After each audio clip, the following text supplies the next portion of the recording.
પીડિતાને ધાક ધમકી પણ મળી રહી છે।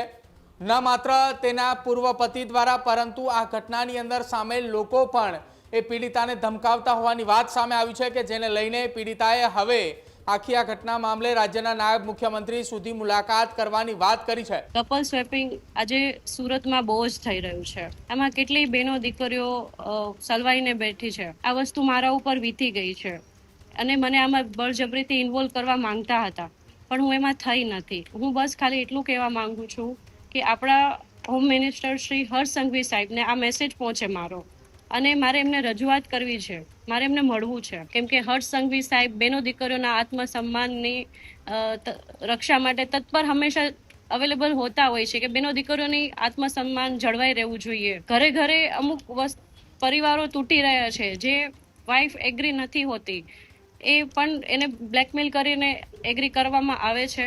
તો મારે બસ શ્રી હર્ષ સંઘવી સાહેબને મળવું છે અને વાત કરવી છે।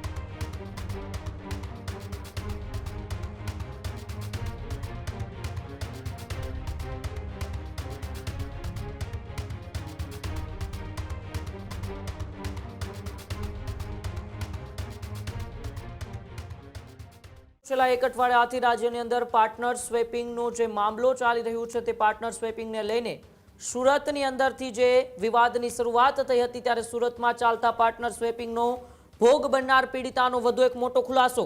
ફરી એક વખત પીડિતાએ વિડીયો બનાવીને કર્યા મોટા ખુલાસા। વિડીયો દ્વારા રાજ્યના નાયબ મુખ્યમંત્રી હર્ષ સંઘવીને મળવાની ઈચ્છા વ્યક્ત કરી। આજે આખા ઇન્ડિયામાં કપલ સ્વેપિંગ ચાલી રહ્યું છે, હું પણ આ કપલ સ્વેપિંગનો ભોગ બનેલી છું, આવી વાત પીડિતાએ કરી। કેટલી મહિલાઓ હશે જે આનો ભોગ બની હશે? મારે રાજ્યના નાયબ મુખ્યમંત્રી હર્ષ સંઘવી સાહેબને મળવું છે, કોઈ સજ્જન વ્યક્તિ મને મળવામાં મદદ કરો, આવી વિનંતી છે તે ભોગ બનનાર પીડિતાએ વિડીયો મારફતે કરી છે। હર્ષ સંઘવી સાહેબ બહેનો દીકરીઓના આત્મસન્માનની રક્ષા માટે તત્પર રહે છે, આવી વાત પણ એ પીડિતાએ કરી છે। તો આ ગંભીર દૂષણને લઈ મારે હર્ષભાઈને રજૂઆત કરવી છે।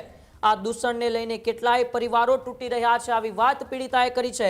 ભારતીય સંસ્કૃતિને કલંક લગાડતી જે આ દૂષણ અત્યારે ચાલી રહ્યું છે તે દૂષણ એટલે કે કપલ સ્વેપિંગ છે, અને કપલ સ્વેપિંગની એ સનસનીખેજ જે ઘટનાઓ હતી, સનસનીખેજ ખુલાસાઓ સુરતની અંદરથી થયા હતા।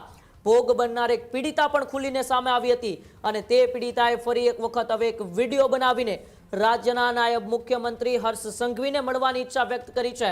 કારણ કે રાજ્યના નાયબ મુખ્યમંત્રી હર્ષ સંઘવી બહેનો દીકરીઓના સન્માનની રક્ષા માટે તત્પર રહેતા હોય છે। એ ભોગ બનનાર પીડિતાને એવી આશા છે કે રાજ્યના નાયબ મુખ્યમંત્રી હર્ષ સંઘવી છે તે આ દૂષણને ડામવા માટે મને મદદ કરશે। મારી સાથે શું ઘટના બની એ મારે રજૂઆત કરવી છે। મારી જેવી કેટલી મહિલાઓ હશે જે ખુલીને બહાર નહીં આવી શકતી હોય પરંતુ આનો ભોગ બનતી હશે, આવી વાત આ વિડીયોની અંદર તેમણે કરી છે। ત્યારે હવે જે રીતે પ્રદીપ મારી સાથે ન્યૂઝરૂમથી જોડાયેલા છે, પ્રદીપ, જે રીતે કપલ સ્વેપિંગ સુરતની અંદર આ દૂષણની જેમ ફેલાઈ રહ્યું છે, અનેક મહિલાઓ પોતાની બદનામીથી એ ખુલીને બહાર નથી આવતી, પરંતુ એક ભોગ બનનાર પીડિતા બહાર આવી છે અને તેમણે રાજ્યના નાયબ મુખ્યમંત્રી હર્ષ સંઘવીને મળવાની ઈચ્છા વ્યક્ત કરી છે।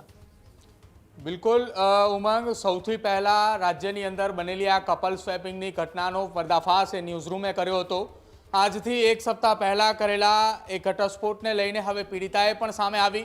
ન્યૂઝરૂમ ગુજરાતે પીડિતા સાથે પણ વાતચીત કરી હતી અને આપણા એ શો ગર્જનાદની અંદર પીડિતાને લાઈવ બેસાડી આખી આ ઘટનાનો ભાંડાફોડ કર્યો હતો કે કઈ રીતે કપલ સ્વેપિંગની ઘટનાઓ બને છે। જો કે ઘટના બાદ સતત એ પીડિતાને ધાક ધમકી પણ મળી રહી છે, ન માત્ર તેના પૂર્વ પતિ દ્વારા પરંતુ આ ઘટનાની અંદર સામેલ લોકો પણ એ પીડિતાને ધમકાવતા હોવાની વાત સામે આવી છે કે જેને લઈને પીડિતાએ હવે આખી આ ઘટના મામલે રાજ્યના નાયબ મુખ્યમંત્રી સુધી મુલાકાત કરવાની વાત કરી છે।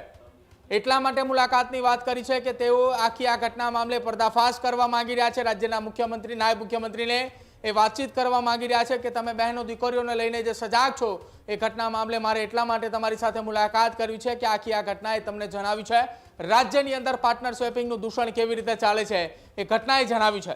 સાંભળો પીડિતા દ્વારા કરવામાં આવેલા એ ખુલાસાને અને સાથે જ કેમ એ રાજ્યના નાયબ મુખ્યમંત્રી હર્ષ સંઘવીની સાથે તેમણે મુલાકાત કરવી છે એ પણ. આજે હું એક ખૂબ જ ગંભીર વિષય પર વાત કરવા માંગુ છું. Couple swapping. કપલ સ્વેપિંગ આજે સુરતમાં બહુ જ થઈ રહ્યું છે, ગુજરાતમાં થઈ રહ્યું છે, ઓલ ઓવર ઇન્ડિયામાં થઈ રહ્યું છે. આમાં કેટલી બહેનો દીકરીઓ સલવાઈને બેઠી છે, નથી બહાર નીકળી શકતી, નથી કોઈને વાત કરી શકતી. આ વસ્તુ મારા ઉપર વીતી ગઈ છે અને મને આમાં બળજબરીથી ઇન્વોલ્વ કરવા માંગતા હતા, પણ હું એમાં થઈ નથી. આજે કેટલી બેન દીકરીઓ એવી છે જે આમાંથી નીકળવા માંગે છે, પણ એ ક્યાં વાત કરવા જાય, કોને વાત કરવા જાય, કોઈને વાત કરી શકતી નથી. એટલા માટે હું બસ ખાલી એટલું કહેવા માંગુ છું કે આપણા હોમ મિનિસ્ટર શ્રી હર્ષ સંઘવી સાહેબને આ મેસેજ પહોંચે મારો, અને મારે એમને રજૂઆત કરવી છે, મારે એમને મળવું છે. જો કોઈ એવી સજ્જન વ્યક્તિ મને હર્ષ સંઘવી સાહેબ સુધી વાત પહોંચાડવામાં મદદ કરશે, મને મળવામાં મદદ કરે, તો પ્લીઝ મારો કોન્ટેક્ટ કરો. કેમ કે હર્ષ સંઘવી સાહેબ બહેનો દીકરીઓના આત્મસન્માનની રક્ષા માટે તત્પર હંમેશા અવેલેબલ હોતા હોય છે કે બહેનો દીકરીઓની આત્મસન્માન જળવાઈ રહેવું જોઈએ. એના માટે હું ગમે તે થાય તે કરીશ. તો મારે શ્રી હર્ષ સંઘવી સાહેબને મળવું છે, વાત કરવી છે. એક બહુ ગંભીર મુદ્દો છે જે સમાજમાં દૂષણ એકદમ ફેલાઈ રહ્યું છે. ઘરે ઘરે અમુક પરિવારો તૂટી રહ્યા છે, જે વાઇફ એગ્રી નથી હોતી, એ પણ એને બ્લેકમેલ કરીને એગ્રી કરવામાં આવે છે. તો મારે બસ શ્રી હર્ષ સંઘવી સાહેબને મળવું છે અને વાત કરવી છે. તો સુરતની અંદર જે દૂષણ ચાલી રહ્યું છે, પાર્ટનર સ્વેપની જે વાત ચાલી રહી છે, એ વાતને લઈને રાજ્યના નાયબ મુખ્યમંત્રી પાસે મળવાની વાત કરી છે આ પીડિતાએ, જે ભોગ બની છે, કે જેને કહી રહી છે કે વારંવાર સમાજની અંદર આ પ્રકારનું દૂષણ, કે પહેલા એક ગેટ ટુગેધરનો કાર્યક્રમ કરવામાં આવે, ત્યારબાદ બહાર ફરવા જવાનો કાર્યક્રમ થાય, અને આ ઘટનાની અંદર એક બાદ એક ખુલાસાઓ એ પીડિતા દ્વારા કરવામાં આવી રહ્યા છે. ઉમંગ, અને હવે ચર્ચા એ ફરી એકવાર શરૂ થઈ છે કે સોશિયલ મીડિયાના માધ્યમથી આખી આ ઘટના ચાલે છે, જેમાં ફેસબુક, ટેલિગ્રામ જેવી એપ્લિકેશનોનો ઉપયોગ થાય છે, અને આ એ સુરતની અંદર ચાલી રહેલો દૂષણ મામલે એક બાદ એક ઘટસ્ફોટ થઈ રહ્યા છે. અને જે પીડિતા છે કે તેને ધાક ધમકી મળવાની વાતો સામે આવી રહી છે, એ મામલે તેઓ રાજ્યના નાયબ મુખ્યમંત્રી સુધી મુલાકાત કરવા માટેની વાત પણ આ પીડિતા કરી રહી છે. ઉમંગ, જી બિલકુલ, આભાર પ્રદીપ અમારી સાથે જોડાવા બદલ અને માહિતી બદલ. હજુ સુધી તમે અમારી ચેનલને સબસ્ક્રાઇબ નથી કરી તો અત્યારે જ ન્યૂઝરૂમ ગુજરાતને સબસ્ક્રાઇબ કરો, ફેસબુક અને ઇન્સ્ટાગ્રામ પર ફોલો કરો.